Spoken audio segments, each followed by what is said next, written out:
mos u krahasoni me askond, edhe mos u shtyni me askond.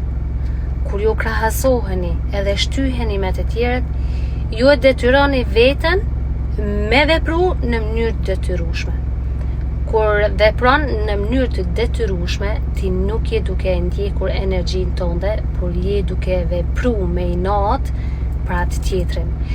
Edhe kur vepron me inat, me keqja është se ti je në energji të ulët, je në vibrime të ulta, je në frekuencat e inatit, xhelozisë, të urrëties besa.